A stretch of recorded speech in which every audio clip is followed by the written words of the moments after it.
Hello everyone, my name is Carlos Lamarque and I'm doing my superfood recipe on quinoa. Quinoa is a flowering plant that comes from the amaranth family. The part that we eat are the seeds, which are rich in protein, dietary fiber, B vitamins, and dietary minerals in amounts that are greater than many grains.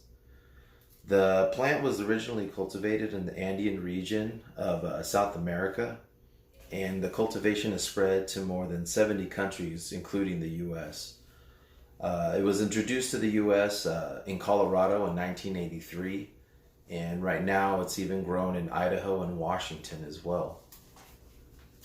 So let's get started.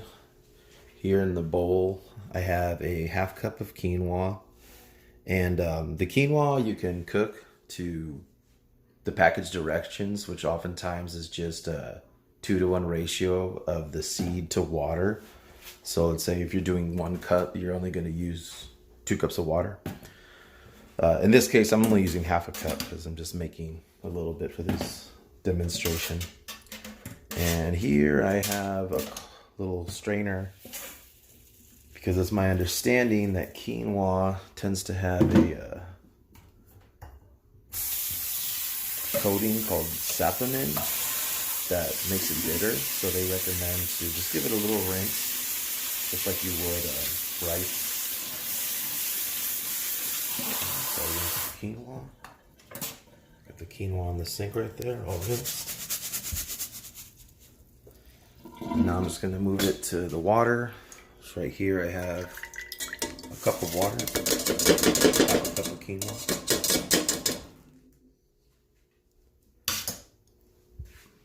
And now the directions say to boil, to bring it up to a boil, and then reduce the heat to a simmer and cook it for about 10 to 15 minutes with the lid on until it's fluffy and all the water is absorbed. So once this starts boiling, we'll get the lid on it and then come back and make the rest of the recipe. Okay, so the quinoa is simmering and the lid's on. And now we'll just wait for about 10 or 15 minutes for that to finish cooking. Okay, so at this point the quinoa, all the water has been cooked out. And I also forgot to mention that you want to let it sit after all the water's evaporated with the lid on, just to kind of let it dry out and absorb any steam. And it makes it nice and fluffy too. And then, I don't know if you can see it, but there's these little curls. Oh, the steam is kind of messing with it. The little curls you see are the endosperm from the seed that feeds it when it grows.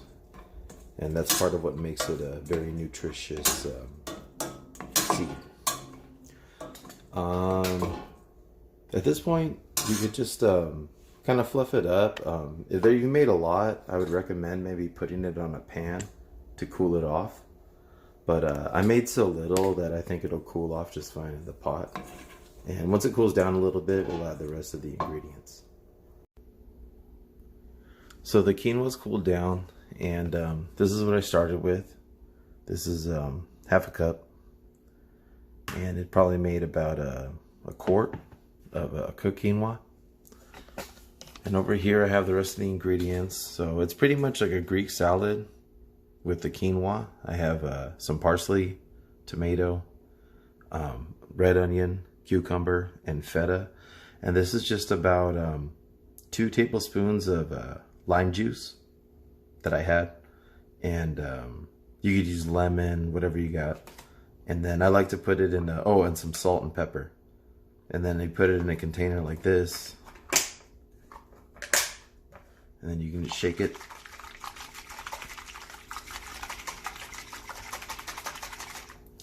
And that's the vinaigrette.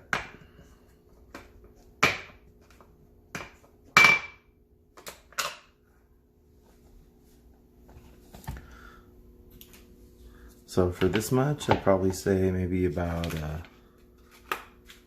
sorry, this is hard to do with one hand.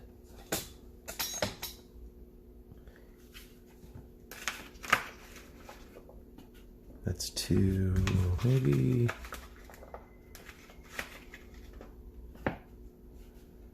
Like 3 tablespoons of cucumber. Maybe we can do the same amount for the tomato. You can just eyeball it. This isn't supposed to be exact.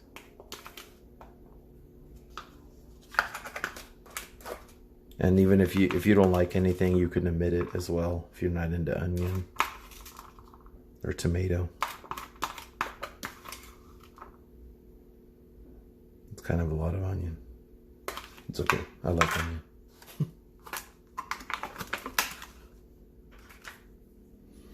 And then a little bit of feta.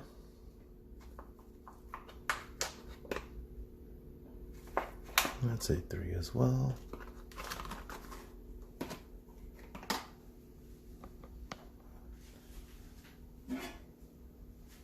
Then a little bit of vinaigrette. It's probably like 2 tablespoons or so. I mean, you do it to taste. And then just mix that all up. Oh, and the parsley. The parsley, oh no. Maybe like a tablespoon or so, or a teaspoon. And then just mix that up.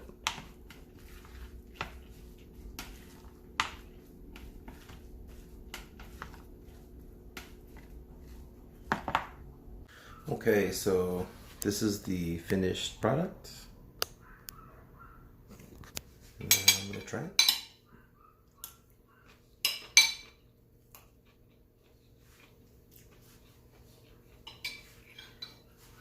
It's really good.